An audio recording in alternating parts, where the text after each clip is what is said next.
15 अप्रैल सन 1912 सुबह के करीब 2:20 टाइटैनिक जहाज उस समय दुनिया का सबसे बड़ा और सबसे लग्जूरियस जहाज एक बर्फ के चट्टान से टकराया और 2 हिस्सों में टूटकर डूब गया।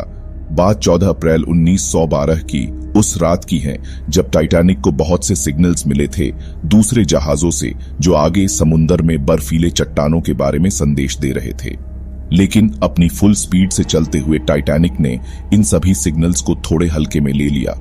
कुछ हैरान कर देने वाली बातें पूरी दुनिया के सामने आई। जैसे ही टाइटैनिक बर्फीली चट्टानों से टकराया तो शिप के निचले हिस्सों में पानी भरना शुरू हो चुका था। जैसे जैसे पानी भरता चला गया पूरा क्रू और जहाज में सवार 1300 पैसेंजर्स में अफरा तफरी मच गई और रेडियो डिपार्टमेंट ने सिग्नल्स भेजने शुरू कर दिए। टाइटैनिक जहाज से कुछ डिस्ट्रेस रॉकेट्स आसमान में छोड़े गए ताकि आसपास मौजूद दूसरे जहाजों से मदद मिल सके, लेकिन ये रॉकेट्स जिनसे सफेद रोशनी निकल रही थी, क्या यह सिग्नल्स दूसरे पकड़ पाते? आसमान में जितने भी सिग्नल्स भेजे गए वह सब बेकार गए। किसी ने उसकी इस मदद की पुकार नहीं सुनी या सुनकर भी अनजान कर दिया। हैरान करने वाली बात यह है कि जिस समय टाइटैनिक जहाज डूब रहा था तो उसके बस कुछ ही मील दूरी पर थे 2 जहाज, द कैलिफोर्नियन और द कार्पेथिया टाइटैनिक से सबसे ज्यादा दूरी पर था, करीब 53 मील। और जैसे ही उसे मदद का सिग्नल मिला वह अपनी पूरी तेज रफ्तार से टाइटैनिक की मदद के लिए निकल पड़ा। लेकिन सबसे पास करीब 20 मील की दूरी पर खड़ा था द कैलिफोर्नियन जहाज। द कैलिफोर्नियन के कैप्टन स्टैनली लॉर्ड्स ने टाइटैनिक से मिल रहे सभी सिग्नल्स को अनसुना कर दिया और बड़े आराम से अपने रूम में सोते रहे। द कैलिफोर्नियन जब अपनी डेस्टिनेशन बॉस्टन पहुंचा, कुछ क्रू मेंबर्स ने यह बात लीक कर दी। जब टाइटैनिक डूब रहा था उनका जहाज वहीं पास में खड़ा था और टाइटैनिक द्वारा आसमान में चलाए गए रॉकेट्स उन्हें भी दिखाई दिए, लेकिन उनके कैप्टन ने कोई एक्शन नहीं लिया। फिर एक खास इंक्वायरी का गठन हुआ। अमेरिका और यूनाइटेड किंगडम की एजेंसीज ने कैप्टन लॉर्ड्स को पेश होने का आदेश दिया। कैप्टन लॉर्ड्स से पूछे जाने पर उन्होंने बताया कि उनके द्वारा टाइटैनिक को बर्फीले चट्टानों के बारे में रेडियो किया था, लेकिन रेडियो में बहुत डिस्टर्बेंस थी और उन्हें जो सुनाई दिया जैसे कोई कह रहा था शट अप। कैप्टन लॉर्ड्स अपने डेक पर रात करीब 10:30 तक थे और फिर अपने कमरे में वापस चले गए। रेडियो ऑपरेटर भी रेडियो को बंद कर अपने रूम में आराम करने के लिए चला गया। लेकिन कैप्टन लॉर्ड्स और उनके क्रू मेंबर्स के बयान आपस में मिल नहीं रहे थे। जब क्रू ने कैप्टन को रॉकेट्स के बारे में बताया तो उन्हें टाइटैनिक का सिग्नल समझ नहीं आया।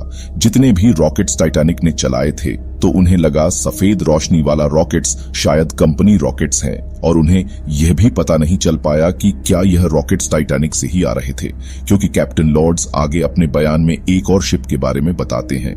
तो क्या उस रात एक और शिप वहां पर मौजूद था? उस रात द कैलिफोर्नियन के डेक से एक और जहाज देखा गया। इस बात को और ज्यादा तूल तब मिला जब नॉर्वेजियन का एक जहाज द सैमसन के एक कर्मचारी हेनरिक बर्गथॉन नेस ने एक न्यूज़पेपर इंटरव्यू में बताया कि उस रात उनका छोटा सा जहाज द सैमसन टाइटैनिक के बहुत पास लगभग 10 मील की दूरी पर था, लेकिन वह वहां से जल्द ही निकल गए क्योंकि द सैमसन इलीगल तरीके से अपने क्षेत्र से बाहर सील हंटिंग कर रहा था, तो पकड़े जाने के डर से वह वहां से तुरंत निकल गए। टाइटैनिक के कुछ सर्वाइवर्स का कहना था कि उन्हें उस रात डेक से 2 अन्य जहाज दिखाई दे रहे थे। द सैमसन निकलकर वहां से आइसलैंड के पोर्ट पर पहुंचा। कुछ रिपोर्ट्स के हिसाब से द सैमसन टाइटैनिक के डूबने से कुछ दिन पहले ही आइसलैंड के पोर्ट पर था, तो उस रात द सैमसन का टाइटैनिक के करीब होना असंभव था। कैप्टन लॉर्ड्स ने अपने जहाज द कैलिफोर्नियन को रुकने का आदेश दिया क्योंकि आगे बर्फीला समंदर था। अगर उनके क्रू मेंबर्स को रॉकेट्स देखकर संदेह हो रहा था तो उस पर कैप्टन लॉर्ड्स ने कोई एक्शन क्यों नहीं लिया? और जांचकर्ताओं की समझ में नहीं आ रहा था कि उस रात लॉर्ड्स ने अपने रेडियो ऑपरेटर को दोबारा क्यों नहीं जगाया। क्या यहाँ कोई बड़ी चूक हुई थी लॉर्ड से? जब अगली सुबह रेडियो ऑपरेटर दोबारा अपनी ड्यूटी पर आया तो टाइटैनिक की मदद के सिग्नल से रेडियो वेव्स भरे थे और फिर कैप्टन लॉर्ड्स को सुबह करीब 5:30 बजे उठाया गया। यह सब सुन लॉर्ड्स ने टाइटैनिक की लोकेशन पर जाने का फैसला लिया।